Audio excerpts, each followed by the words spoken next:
حکومت کو تو ایک ہی کام ہے کہ بانی chairman P T I Imran Khan کو کس طریقے سے اندر رکھنا ہے، کس طریقے سے سیاست سے اس کو جو ہے علیحدہ کرنا ہے، کس طرح سے اس کی پارٹی کو تتر بتر کرنا ہے، اور تو ان کی پرائرٹی میں نہیں ہے. ہاں، یا وہ غلامی جن کی کر رہے ہیں ان کی جو ہے سروس میں اضافہ کیسے کرنا ہے، وہ جو انہوں نے ماشاءاللہ 5 سال کر دیا ہے، اور اس کے بعد ایکسٹینشن ان کی جو ہے 5 سال آگے کا سوچ رہے ہیں کہ وہ ان کو 10 سال دیے جائیں. تو ایکسٹینشن بھی ان کی جو ہے جب آئے گی تو اس کا پہلے سے ہی بندوبست کر لیں. ان کو تو صرف یہ پرائرٹی ہے. کلائمیٹک بہار میں گیا ان کا، پاکستان کی عوام جو ہے بیچاری قسم پرسی کے عالم میں، اسموگ میں اور فوگ میں. لاہور دنیا کا نمبر 1 آلودہ ترین شہر ہے، جہاں ماشاءاللہ مریم نواز شریف صاحبہ پہلی دبنگ وزیر اعلیٰ پنجاب جو ہے وہ وہاں گرج رہی ہیں، برس رہی ہیں. ان کو سوائے یہ کہ کس طرح سے سپریشن کرنا ہے، کس طرح سے 144 لگانا ہے، کس طرح سے پی ٹی آئی کے کارکنوں کے خلاف مقدمات درج کرنے.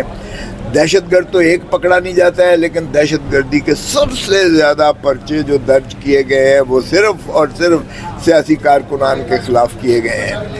میں بھی ابھی جا رہا ہوں دہشت گردی کے پرچے میں اپنی جو ہے شامل تفتیش ہونے جا رہا ہوں. یہ یہاں سیکریٹریٹ کیا ہے. تو یہ اگر دہشت گردی اس طرح سے انہوں نے لگانی ہے کہ سیاسی اپنے جو ہے ناقدین پر، اپنے مخالفین پر کس طریقے سے ان کو جو ہے ان کی آواز بند کرنی ہے، ان کا گلا کس طرح دبانا ہے، ان کو جو ہے بابا سلاسل کیسے کرنا ہے، تو پھر یہ قانون بھی اور جو سازی ہو رہی ہے یہ بھی، اور آئین میں جو ترامیم ہو رہی ہیں، کھلواڑ ہو رہا ہے. یہ ملک کی بہتری کے لیے ایک قانون، ایک آئینی ترمیم عوام کے فائدے کے لیے نہیں ہے، نہ عوام کے متعلقہ ہے. یہ صرف ان کی فسائیت کو مضبوط کرنے کی کاوش ہے، مذموم کاوش ہے. اور اس طرح سے دیکھیں کفر کی ریاستیں چلتی ہیں، ظلم اور ناانصافی کی ریاست نہیں چل سکتی. یہ اپنے انجام سے جو ہے اسلام آباد کرائم ریٹ کنٹرول کر پائیں گے. دیکھیں آئی جی بیچارے کی اوقات کیا ہے، ان کے اوپر ایک وردی والا بیٹھ کر ان کو جو ہے ڈکٹیٹ کرتا ہے.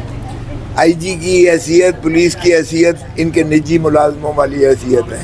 اس لیے بدقسمتی ہے کہ ہمارے ہاں دہشت گردی کے اصلی جو بڑھ رہے ہیں اس لیے کہ انہوں نے ہر ضلع میں ایک سیکٹر کمانڈر کو انچارج بنایا ہوا ہے. اس کے نیچے بریگیڈیئر ہے، کرنل ہے، میجر ہے، حوالدار ہے، سپاہی ہے، اور وہ ہی اصل میں حکمرانی کر رہے ہیں. پولیس کے ہاتھ میں کچھ نہیں ہے، ایڈمنسٹریشن کے پاس کچھ نہیں ہے، اس حکومت کے ہاتھ میں کچھ نہیں ہے. یہ سویلین مارشل لاء ہے، آئینی اس کو تحفظ انہوں نے دے دیا ہے ماشاءاللہ 26ویں ترمیم کے ذریعے. اللہ خیر صلی اللہ. سر آپ کہہ رہے ہیں حکومت کے ہاتھ میں کچھ نہیں ہے، تو یہ جو کل قانون سازی ہوئی ہے یہ کس سے کروائی ہے؟ پھر آپ کو پتہ ہی ہے کسی وزیر کو نہیں تھا پتہ کون سا قانون آ رہا ہے. کسی سے قسم لے کے پوچھ لیں، کسی وزیر کو نہیں پتہ تھا کہ یہ جو ہے 5 سال ان کی مدت ملازمت 3 سے 5 سال بڑھائی جا رہی ہے. کسی کو اگر پتہ ہو، نہ یہ ایجنڈے پر تھا یہ قانون، اور نہ ہی کسی وزیر یا کسی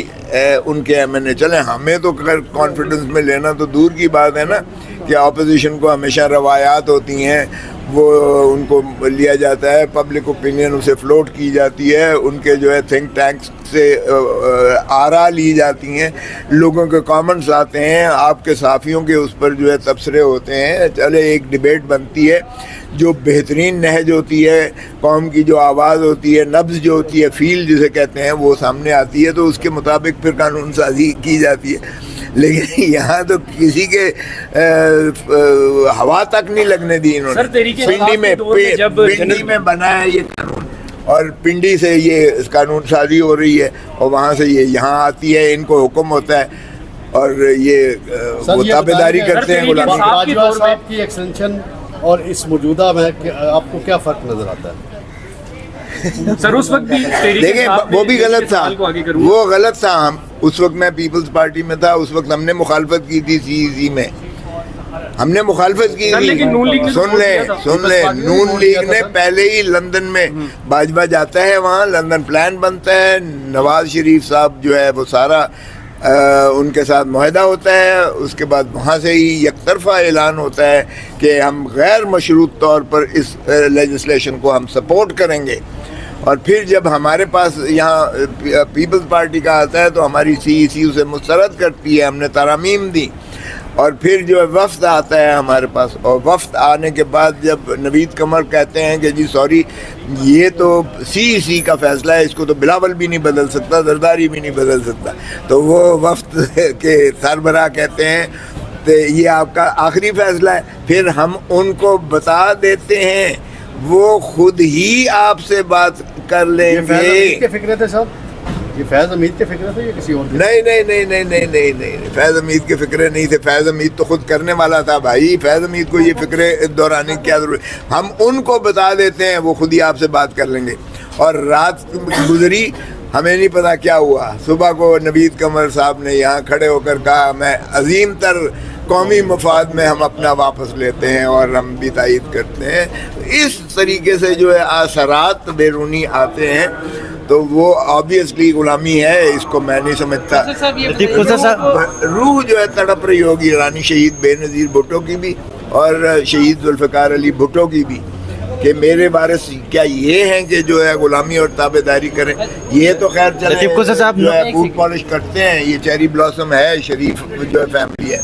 لیکن کم از کم ان سے توقع نہیں تھی باہر کے، وہ بھی انہی کی قدم پر صاحب آپ ماہر قانون بھی ہیں، یہ جو بل پاس ہوئے ہیں یہ کسی عدالت میں چیلنج ہو سکتے ہیں، اس کا قانونی حل کیا ہے، اور یہ بتائیے کہ اتنی اجلت میں کیوں پاس کروائے؟ اجلت میں سارا کچھ ہی اجلت میں ہو رہے ہیں، کسی کو کوئی اعتماد میں نہیں لیا جاتا ہے، اس لیے کہ یہ کھلواڑ کر رہے ہیں، یہ ملک کے ساتھ ظلم کر رہے ہیں، آئین کے ساتھ یہ جو ہے کھلواڑ کر رہے ہیں، جمہوریت کے ساتھ یہ کھلواڑ کر رہے ہیں، یہ تباہ کر رہے ہیں اس ملک کو اور قانون کو اور آئین کو، اور یہ اس طرح سے نہیں چلے گا۔ اور دوسری بات یہ بتائیں،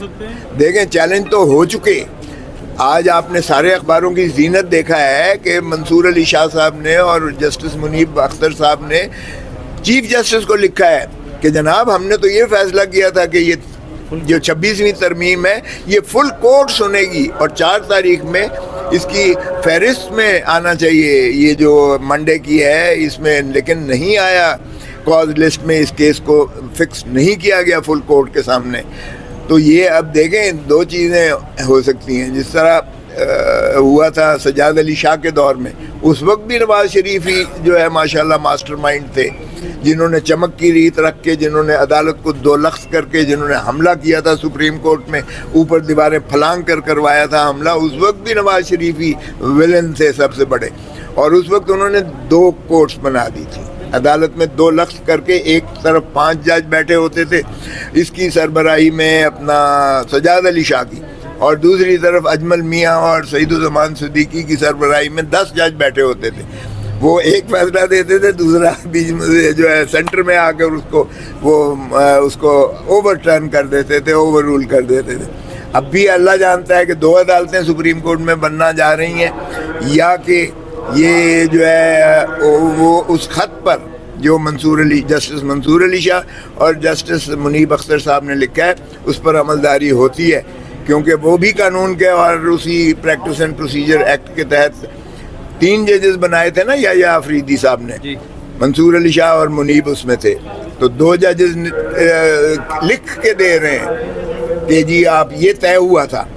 اور فل کورٹ اس کو بالکل 26ویں ترمیم کو مسترد کر سکتی ہے،